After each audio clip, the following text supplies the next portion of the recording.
All right, so I think we'll get started now. First of all, thank you all for being here today. Hopefully we can impart some insights and knowledge. We've got a great panel today.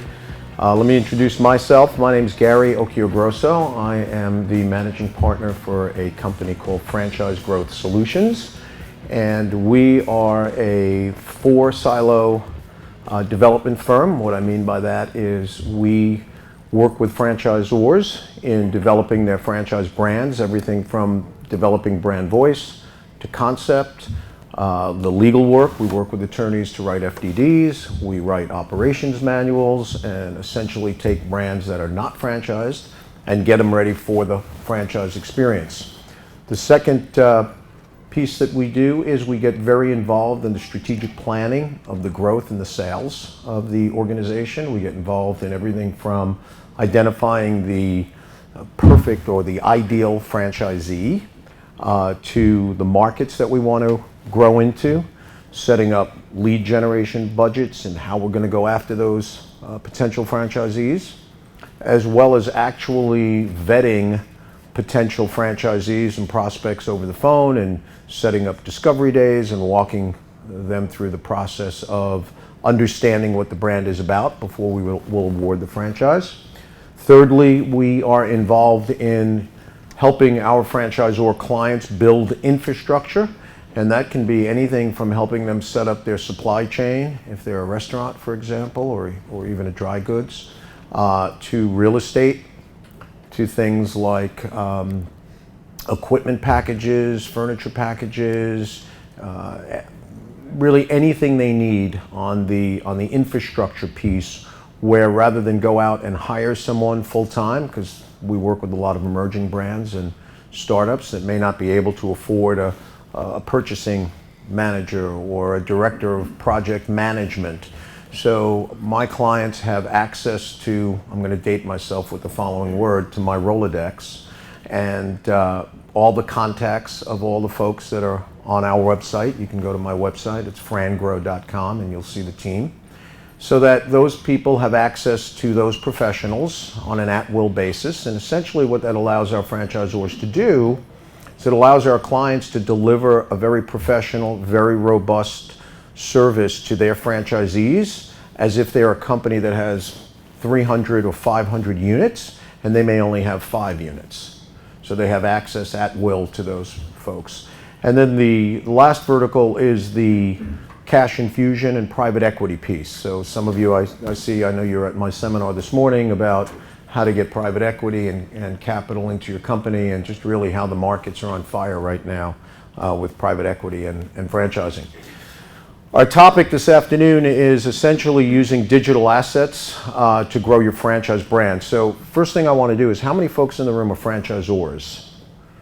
Okay, great. So we're all challenged with the task of finding franchisees. Some people will say, well, we've got to generate leads, we've got to get leads. And yeah, leads is the first piece to it, but I don't think about it as, generating leads. I think about it as generating franchisees.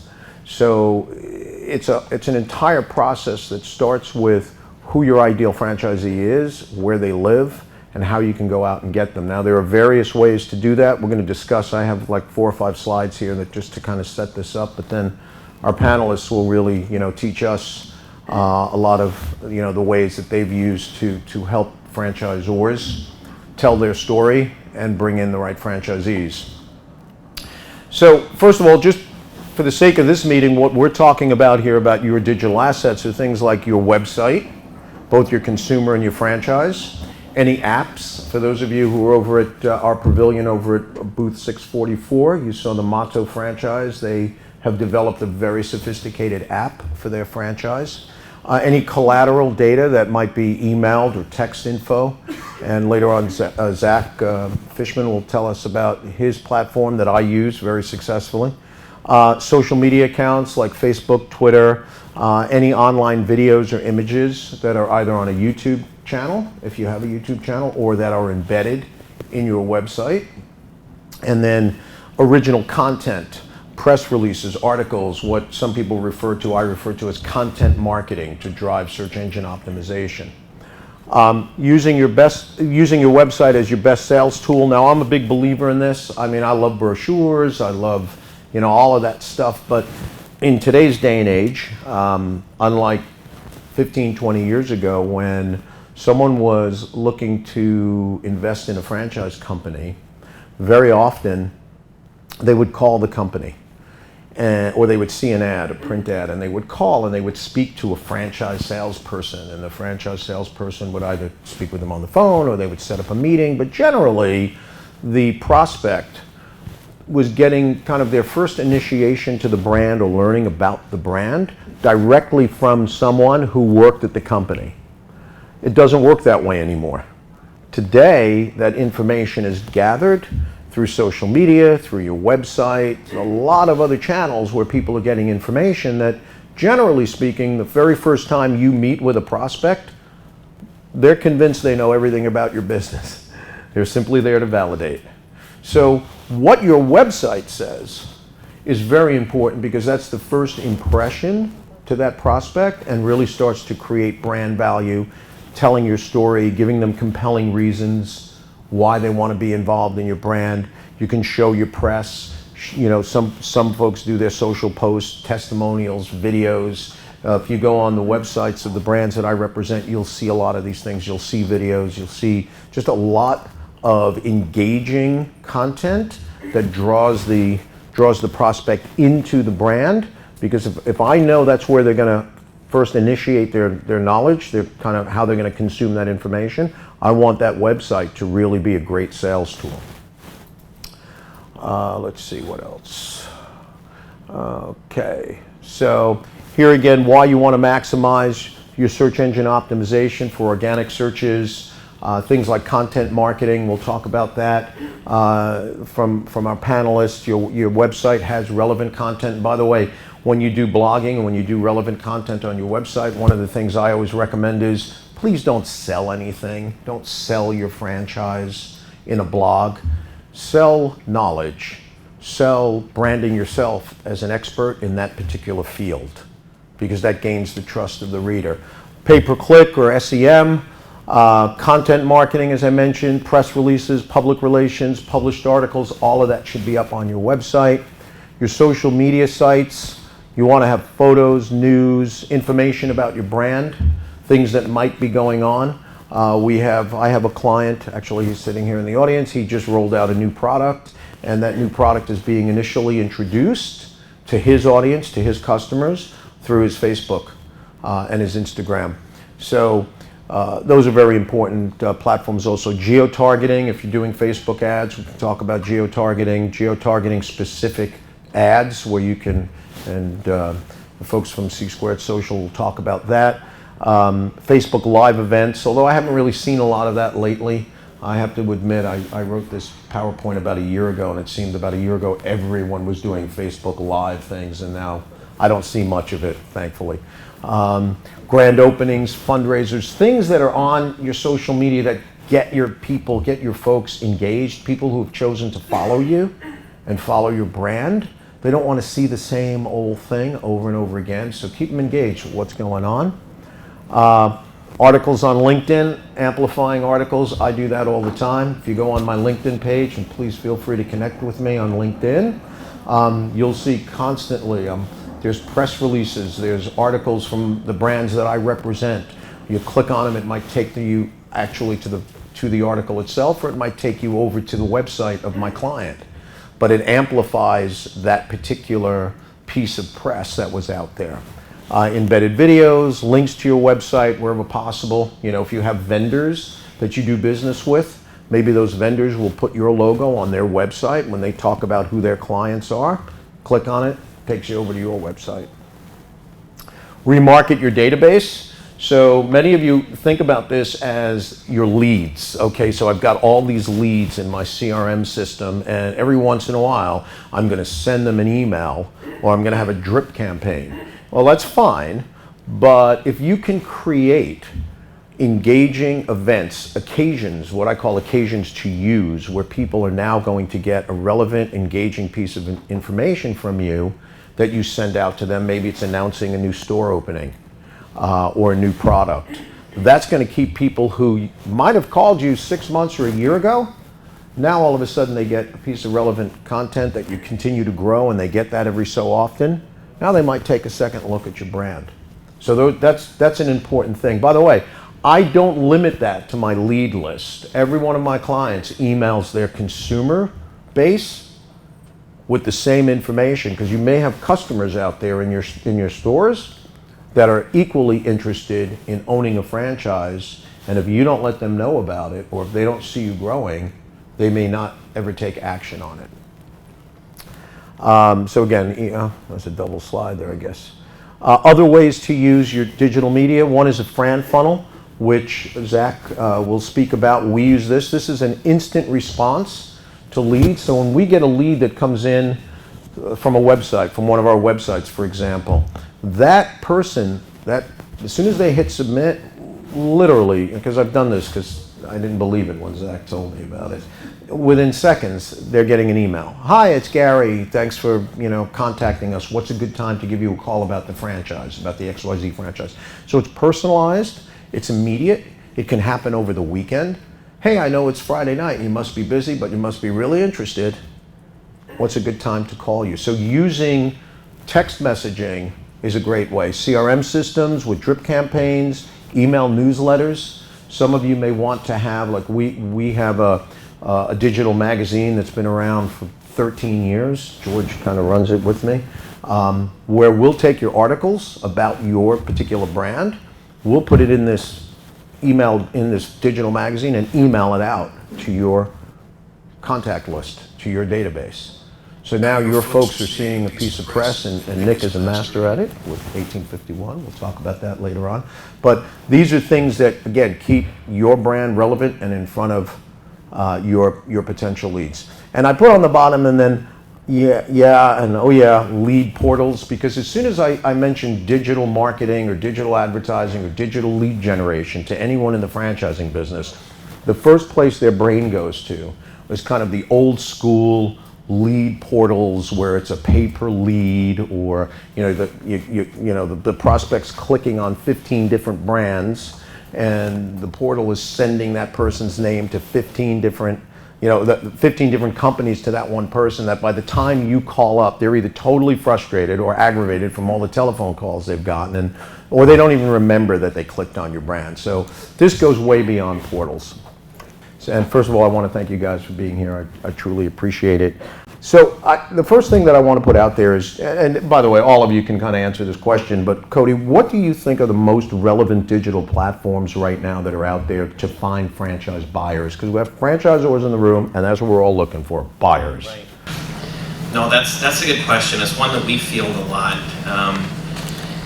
We focus in Facebook and their suite of platforms and LinkedIn, and so often we have conversations with people to say, well, if my typical franchisee is maybe the 60-year-old retired, executive, are they really spending any time on Facebook or Instagram? Is this where I should be? And our answer to that is always, well, everyone's on Facebook, so therefore your franchise buyer is on Facebook. They might not be an active user that's checking their news feed 15 times a day like the average American, but maybe they've opened up an account at some point to where they can keep tabs on their kids or their grandkids, and they occasionally check that. But once that account is open, then they become someone that we can target not just on Facebook, but also Instagram stories, Messenger. Then there's a product called the Audience Network, which is tens of thousands of websites and mobile apps that lease their ad space through this affiliate network. So if that person that we're going after is hardly ever on Facebook, but yet they read a lot of news, or on wallstreetjournal.com, or they listen to Pandora Radio, or maybe their favorite app is Wordscapes. These are all participants in the Audience Network, so we can still target that individual based on where they're spending their time.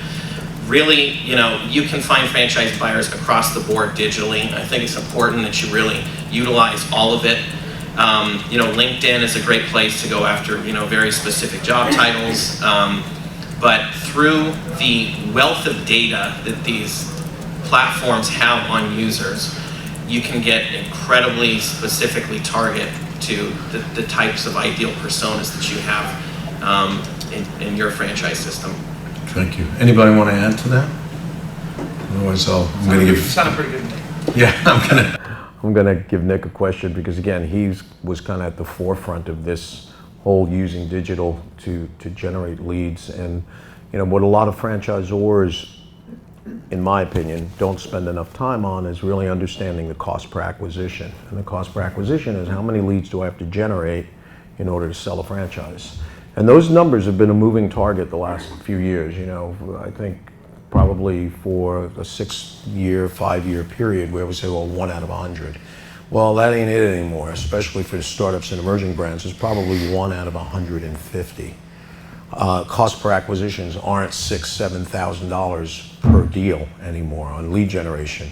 For a brand that might have a turnkey cost of $500,000 or $600,000, like a fast casual restaurant, that cost per acquisition might be $15,000, $20,000. And some people kind of scratch their head and say, well, I'm losing money. My franchise fee is only 30 grand. And if I spend 15 to get the number of leads, and then I give up the other 50% to the franchise salesperson, I'm left with nothing. And my response is, be lucky if you lose just a little bit of money on every franchise sale. Because the franchise sale and the franchise fee is not what you're in it for. You're in it for the royalties. So my question to Nick is, because you've seen a lot of this in a lot of different, as an emerging brand, what should these folks be thinking about in terms of budgeting and acquisition to use digital? Thanks, Gary. So the industry data that exists would say you're going to spend between $8,000 and $12,000 per deal in marketing dollars. That is incorrect because that's a broad number. The reality is based on your investment. If you're a lower level investment, then yeah, that number is probably close to accurate. As the number goes up, so does your number. But that's not the only equation you're looking at. If you have a few franchisees, if they don't validate, meaning someone asks them, would you buy this brand again? And they're like, maybe. Add more money to that because now you're going to have to offset the negative reaction that's happening there. Your unit level economics, if against anybody not in your category, in your investment range, if you're a $200,000 investment, you got to compare yourself to anybody else that's $200,000, and that return that's coming back to that franchise owner, if it is low and they're not going to make a lot of money, add more money to how much it's going to cost to develop the brand. So the truth is, those averages exist so that you can start budgeting. You want 10 deals next year, at least you can come up with a number and say, I'm going to need $150,000 to spend, and you might do a show, you might do digital, you might use brokers. There's a whole combination that's going to go into that. That will give you a baseline, but the reality is the true number is based on you. It's whatever it costs someone to get into your brand. There's a brand out on the floor right now, Big Blue Swim School. Brand new, three unit chain, starts franchising. Their development budget was $1 million plus for year one. But that's still less than the cost that it would take them to build a swim school. And now they're netting their return because their expectations are in line with what their budget is. So my advice is franchising is tough. There is no A plus B equals C. So it'd be as flush as possible from a capital standpoint. Because it's not about selling franchises today. It's about the royalty and the futures that eventually when you go to exit, because everybody in this room will exit from everything that we're doing. When you go to exit, that royalty in the future is where the private equity firms are going to spend their money on. Therefore, all of this investment is not for franchise fees or for immediate return. It's for the longevity and chance that your brand is going to have a success. So have the right mindset when you're going into this, and then understand that the budget that you're going to need is going to be very specific to you and your circumstances as a brand. Yep, and thanks, Nick. That was a great answer. What I'll add to that, and again, for those of you who were at this session this morning, one of the private equity guys, and we were talking about this, is that the multiple that private equity firms typically will pay on an EBITDA line that's driven by royalty revenue versus opening company stores, which we never recommend to do, is much higher. Because royalty revenue is predictable, it's there, you can scale it at a very low cost if you're a private equity firm. You're not building restaurants or opening up swim schools or whatever. So, you know, if you said, well, I got to keep my eye on the prize, what's the prize? Well, there's kind of two levels of the prize. I guess the day-to-day prize is your royalties to kind of keep your company building. But as someone described this morning, it's the kiss at the end. It's when you exit your company, and you will exit your company, one way or another, we'll all exit, but you will exit the company, and the point is, what are you going to be paid for all of that work? And when you look at bringing franchisees on board and you look at the cost of that, if you offset it against the franchise fee, you're going to give up. If you offset it against royalties, you'll get motivated. If you offset it against the kiss at the end, you'll get super motivated, because that's what you're doing it for. You know, if from a financial point of view, I mean, we all have reasons to build our companies. So let me throw a question over to George, because, you know, we hear SEM, SEO, PPC, and on and on and on, and, you know, what is that stuff? So George, just a quick explanation. Why is search engine marketing different from search engine optimization? How could they be utilized? If you want to just pull that over. Well, the simple way to describe it is that SEO, or search engine optimization, is a way for you to cash in on your brand equity that already exists. It's built into the backbone of your site, ideally into the technology of your site. It includes things like tagging photos, making sure all of your pages are tagged properly, and it's also based upon the content of your site. Search engine marketing, on the other hand, is a way for you to associate and affiliate your brand with things that are extensions of your brand. It's an opportunity for you to attach yourself to current trends. It's a way for you to kind of navigate some waters and shift direction slightly. It's also a pay-to-play, more of a pay-to-play opportunity. So cost per click, keywords, there's bidding, there's analysis, there's a lot of considerations as well as to what SEM ultimately will cost you as well. I guess what I would add to that, having now experienced it with a few of my brands working with George and someone else in my organization, is that it's not like flipping a light switch where, okay, we're going to spend some money on search engine marketing in June, and at the end of June we're going to have lots of leads. Everybody's going to our website. It doesn't work that way.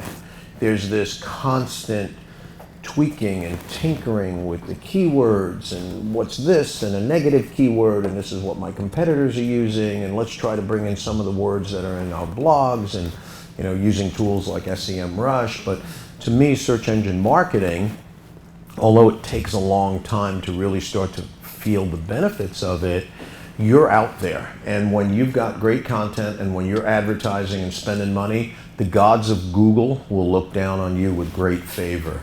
So that all of a sudden, when people, you know, Google, I'll use Hector's acai franchises, you know, not only will his paid searches come up, but also his content that might be on his website, because the gods of Google see that, you know, he's got fresh, relevant content, he's doing advertising, he's really optimizing his keywords, and that's really kind of a, I don't want to use the term game, but I will, but because to me, I don't really know a lot about it, so it sounds like this big game that people play, and you kind of move the pieces around until it all fits together nicely. There's a science to it. Yeah, there's a science to it, I guess. I don't really understand the science. Anyone want to add? Nick, you want to add anything to that? You know? Okay. So let me jump over to Zach. So Zach works with a company called FranFunnel, and it's a really interesting platform that he'll explain right now. But again, when I'm spending money advertising, whether it's search engine marketing or whatever, and I have someone come over to my website and they're filling out the form and they hit the submit button, I want to maximize the value. I want to create value immediately and maximize that connection as quickly as possible. And the concept that Zach will tell you about now really does that, because as I said earlier, it's instantaneous. Zach, you want to just tell us a little bit about FranFunnel? Yeah, sure. So what I'll say is this FranFunnel is mostly about first impressions. It's the easiest way to think about it. We've all had times in our life where we're sitting there looking in the mirror and Or thinking, do I look good enough to go to the first day of school? Is somebody going to make fun of me? Things like that. Franchise sales, if you think about it, is kind of similar. First date, same kind of idea. You want to make a good first impression, make sure that you're wearing a crisp shirt, that you're ensuring you're kind of getting your point across, or presenting yourself in a good way. For some odd reason, I don't know why, but there's a lot of statistics that show that franchisors don't really do that. They don't treat themselves, they treat themselves with a lot of respect and ensure that people see them positively, but for some reason they don't do that for their brand. There's a lot of stats out there that say this, but all that I'll tell you is that when I came to Gary for the first time, Gary said the same thing that a lot of people said. Well, why do I need to use texting? Why is that important? I say, well, if you don't use the avenue that people actually respond to the most often, because the market will continuously get younger and younger and younger as people such as myself actually start to get capital to begin to buy things, you're going to need to speak to them in the way that they're used to being spoken to. The market is always a moving target. The way that we speak to people is always changing. Communication always changes. Now, this isn't just to say that texting is going to always be the thing. 15 years ago, email was the thing. I don't know, I'm sure most of you have hundreds of emails that are unread right now that you will never read. You're just going to delete them because you don't care. Texting will eventually be that way. I'm not going to sit here and say it won't. But there's always going to be a new form of communication that we use. Perfect example, Facebook and WhatsApp. I don't know if you guys are familiar with WhatsApp, or for those folks in the room that may be international, you certainly are. Facebook and WhatsApp have just announced that they're going to be combining their two messaging services to be one service. So it will be the biggest service that anybody's ever seen in the world. And so that may not be something that we commonly use now, but that doesn't necessarily mean that somebody clicks on an ad that Cody's company is generating, and all of a sudden you're going to have the ability to message them back and forth through Facebook or through WhatsApp, because they're the same thing. And I think that the idea is that you're ensuring that you're getting to these people quickly, because for some strange reason, people just are going to leave the lead for the weekend. They'll go for the weekend. It's a 9-to-5 job. I don't care about something that's coming in at 3 p.m. on Saturday. Well, I've got news for you folks. Almost 70% of leads are coming in at times that you're not sitting in the office every day. And that's stats that we've drawn from 300 plus brands that we work with today. So to be honest, it's kind of a fascinating thing, and I think that the most important thing that I should impart on you all is that all the money that you spend with these guys is pretty much being lit on fire if you don't actually have a way to communicate with these people efficiently. You might as well shut it, because you want to ensure that you're really getting to these people quickly and at the same time in a personalized way. I think that's the other component that I believe got Gary on the hook, is that you have to ensure that you're speaking to these people all differently, because everybody has a different buying behavior. I mean, Cody will tell you this. I mean, there are many behaviors that go into Facebook, that go into pay-per-click, that go into content. It's really important that you're actually speaking to people in the way that they want to be spoken to. It's not about you guys anymore. It's about how you market to everybody else. Thank you. So one of the things I learned working with Nick was that there's all of this stuff out there, okay, all of this online content and all these things. And quite honestly, I didn't recognize that it all has to work together to tell my story. So, Nick, I'll ask you, how should a franchisor be thinking about strategizing their online content, telling their story? I've heard you talk about using all sorts of different things. Can you just tell us a little bit about the thinking behind the strategy? How many of you have over 100 units? Okay, so a few. So for the emerging brands, the reality is that it's overwhelming. I mean, the SEO, Facebook, LinkedIn, it's overwhelming. So my advice is that there's the right way to do it, and then there's the right way for you guys to do it, is pick a few, just a few ways that you want to communicate with your audience, or your audience is in, and invest a little bit of time into that. Now the world's shifting, you guys see this probably just as much as we do. And in a zero reach world, it's called zero reach on Facebook. So you post something on your Facebook page and you can see how many people interact with it or see it. It's close to zero. Why? Facebook's in the business of making money. So they want you to spend money to access your audience. Well, that's going to be challenging for a brand that has very little budget. So don't just automatically say, I have to be on Facebook, unless you're ready to put the dollars behind it. On LinkedIn, he does a great job of building content. That takes time, and he does it on a consistent basis. So if you're unwilling to put consistency against that, don't do LinkedIn. At the bare minimum, you're going to need some sort of way for people to inquire on your website. You're going to need some sort of way to respond to them, whether that's you or using technology to answer them and put them into your pipeline. And then you're going to need something out there that validates the brand anywhere. That could be a franchisee leaving a testimonial for you on your LinkedIn page. That could be you getting a little bit of PR in your marketplace. Just a little bit of that. So my ultimate advice for the majority of you is there's the right way, but then there's the right for you. And don't waste your time trying to do the right way when you have to focus on growing your business and making sure your franchises are profitable and making sure that you're profitable at the local level. That sells things better than anything we're talking about. At the end of the day, the best thing, it's not portals, it's not PR, it is franchisees sell franchises, period. So you make those first ones happy, they will go tell others to buy into the brand, they will get you more franchisees. That costs nothing other than your attention to them. Great answer. And Cody, what would you add to that? Because you're kind of involved in a lot of that also. Yeah, it's got to be a holistic approach, and Nick and I were talking beforehand about it. A lot of times we'll have the comments from a franchisor that we're working with, oh, I haven't closed these leads yet. How is that possible? And there's so much to it. There is, obviously the story that you're telling, the unit economics of your brand, the skill of your franchise salespeople that are all variables into making this work. But making sure that you're out there on all of these popular platforms where people spend their time is so critical. I mean, digital is such a big part of the giant puzzle, and through it, just more and more, the amount of different ways that you can target, the different ways that you can structure the ad experience and the call to action, as Zach mentioned, making sure that you're following up right away. These things are so critical.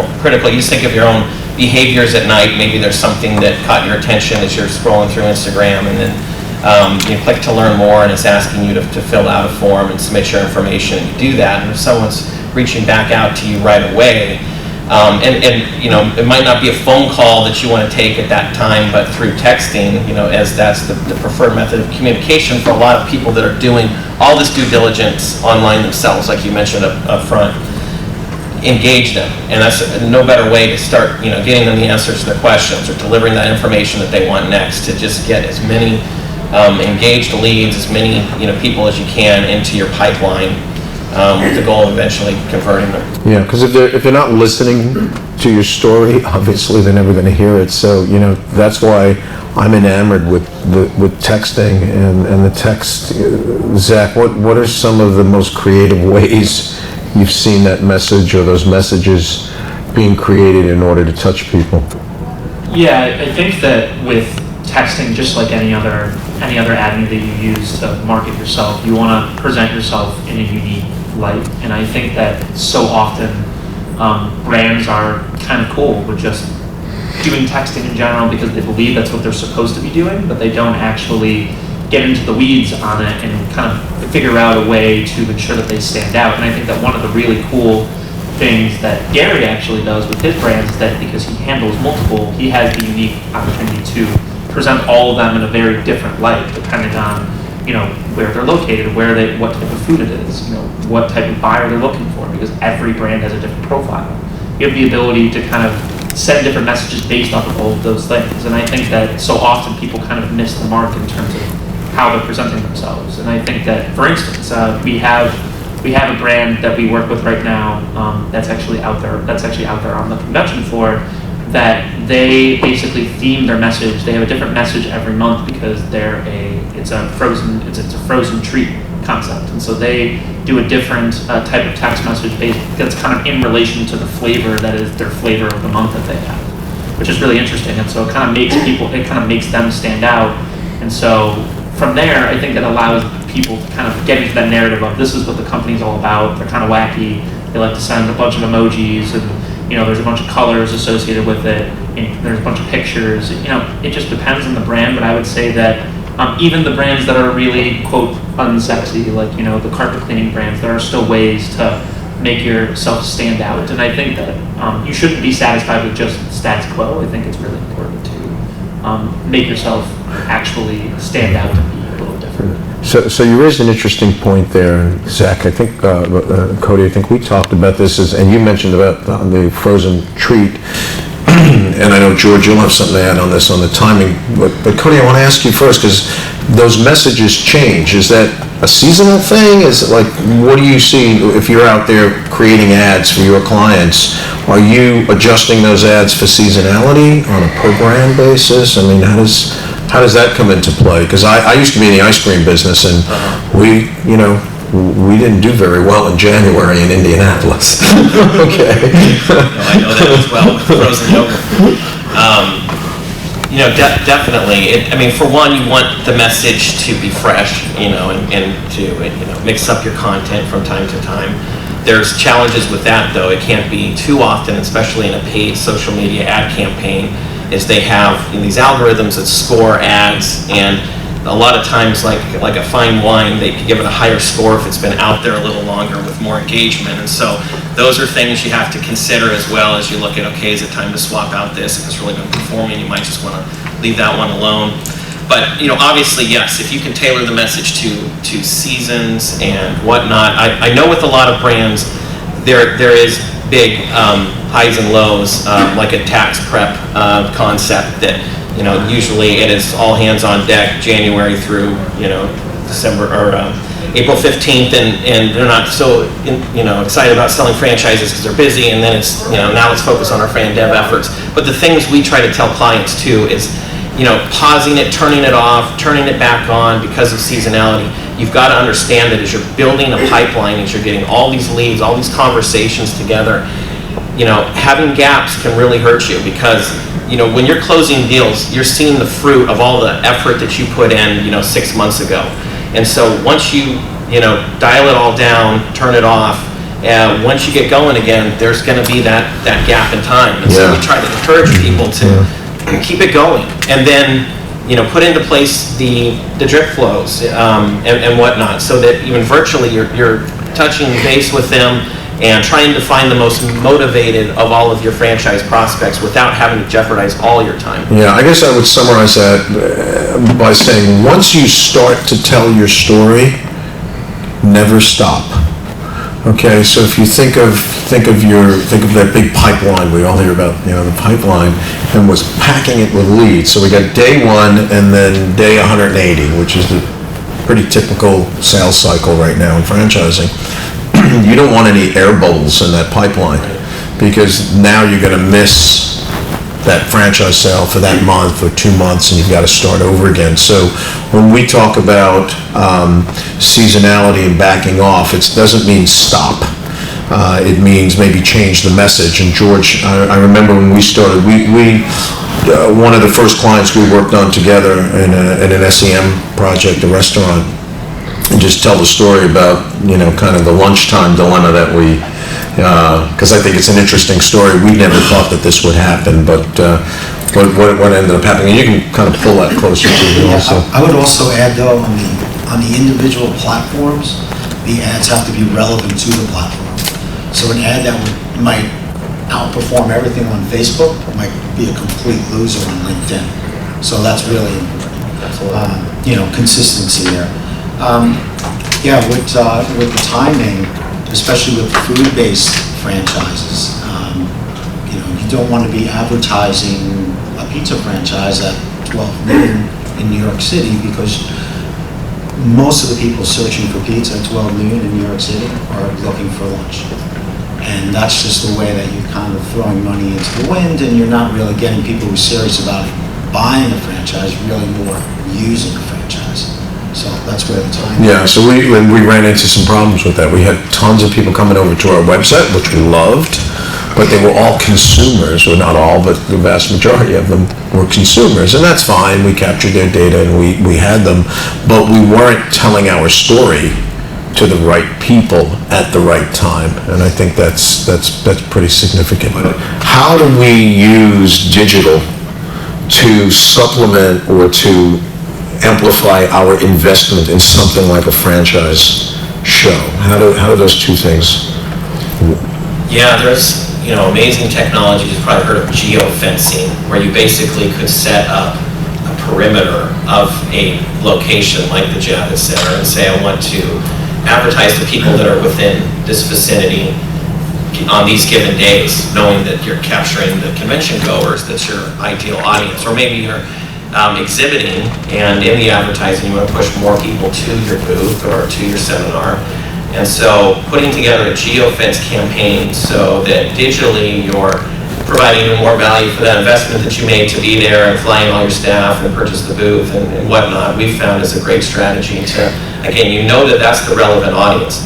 And then, even if that person doesn't see it while they're there at their event, we can set up retargeting. So weeks later, even when they're home, they're going to start seeing your stuff, pop up on their mobile phone and these different social media digital platforms, so that, again, knowing that that's the relevant audience that you have, definitely ways to bring more value to that investment that you make with your conference schedules each year.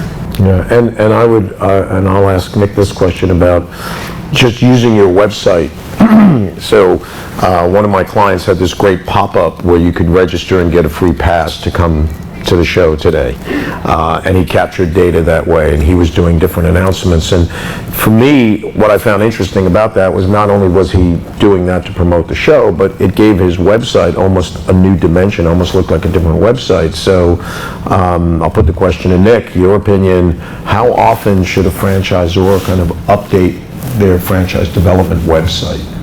Is there a rule or? Do you care if I give feedback to him first? No, go right ahead, please. Our expo's dead. If you ask me, out of us exhibiting, we exhibit at IFE conference. If you ask me, did we get a deal out of doing it for 10 years? I'd say no. If you ask me the other question of, is my business growing? The answer is yes. So I think the challenge with a show is if you're going into something like this expecting to get a deal done, you're playing, it's a crapshoot. You don't know. I mean, the two types of buyers that you're going to get in front of at a show like this are those that are deeper into the research phase, so they're narrowing down their final decision. Those are probably more qualified and ready to buy. There's not many of them in here. You're capturing those at the beginning of the research stage. They're walking the aisles trying to see what even exists in franchising. You may never even qualify them back to a show like this, even if they sign a franchise with you, because they don't buy for 6 months or a year from now. So the answer on the show side, in my opinion, is if you go into this looking to sell franchises, nobody is ever going to sell a franchise. They're going to develop franchisees. So if you have that mindset, you're playing, it's a crapshoot. If you have the mindset that this is a part of your menu mix, that this is a part of your awareness campaign, that this helps you get your brand out there, and you don't have the expectation that A plus B equals a deal, then I see value in Expo, because ultimately they're spending money to market the concept that you can become a franchisee to the greater New York area. That there's value in that message, as long as in your gut you have the right answer. To answer yours, I mean, websites are shifting all the time. This is why I advise many of our clients to don't overinvest in your franchise development site, because chances are you're going to have to turn it over in 2 years. There was a big wave of ADA lawsuits that came out over the last few years, basically saying that your website is not handicap accessible. Well, that's a problem. Not that they ever thought that they would win these cases. They just wanted to get to settlement. So we have clients that settled for $20,000. We have clients that settled at $5,000. That was not budgeted. That came out of nowhere. So because of these shifts or this cloudiness and what is considered best practice on web, on mobile, I would plan for a 2-year shift. But everybody else has always said this: if you're not putting additional content on there, it's just a stagnant website, then you're also losing the value of even having a site. Like there's no value in it. So I would budget for about a 2-year run rate. Yeah, and that ADA statement is really important. I have a client that settled for $20,000 because his website was not ADA compliant, which we're still trying to understand what that's about. So, I don't know, it's a lawyer thing. If you took every company that builds a website and it asked them to say, 1, 2, 3, tell us the best practice, it would all be different. So the truth is, nobody knows what the right pathway is. In my opinion, the argument for /, franchising on a consumer site was you get the benefit of the SEO that comes from the consumer site. However, if you have 2 websites, one own a insert brand and your consumer site, now you have 2 websites that are getting valuable SEO, one for the business positioning, one for the consumer positioning. That's just my opinion to have separate, because then I'm using separate URL, I can track the analytics differently, it's a lot easier for me to manage.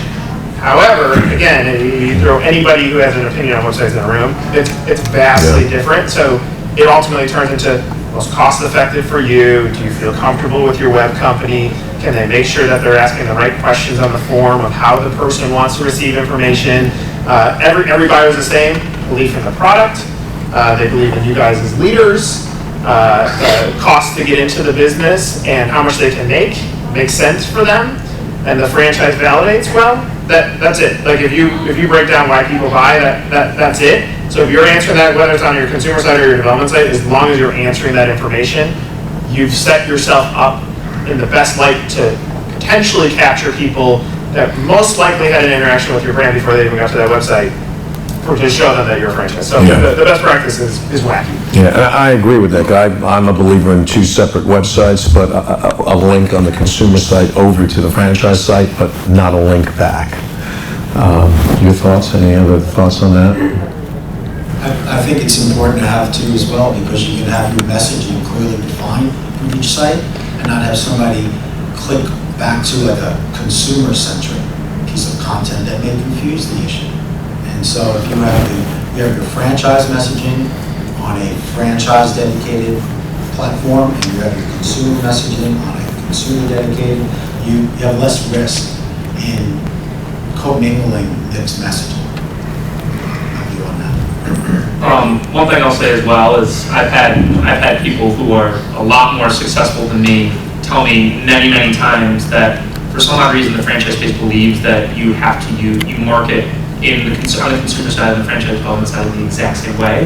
That is not even remotely true. Absolutely. Anybody that tells you that, you should probably stop talking to them and not take their advice anymore. What I would tell you is that you need to ensure that you're being authentic on both sides of the fence, but the message needs to be completely different. And if you are not doing that right now, I would go back to the drawing board, because it's important because you're trying to get a different person through your door, right? And I think that's the number one thing you have to understand, and I'm sure all these guys will. Anything else? Any other questions? No? Okay. Well, I want to thank our panelists today, George and Zach and Cody and Nick. I think they did a great job, so give up a hand for them. All of them have business cards, so you should, connect with them. Clearly, if you have any other questions, you can write to me, and I'll be happy to answer any of the questions that I can. And again, I want to thank you all for coming, and thank you guys for being part of the panel.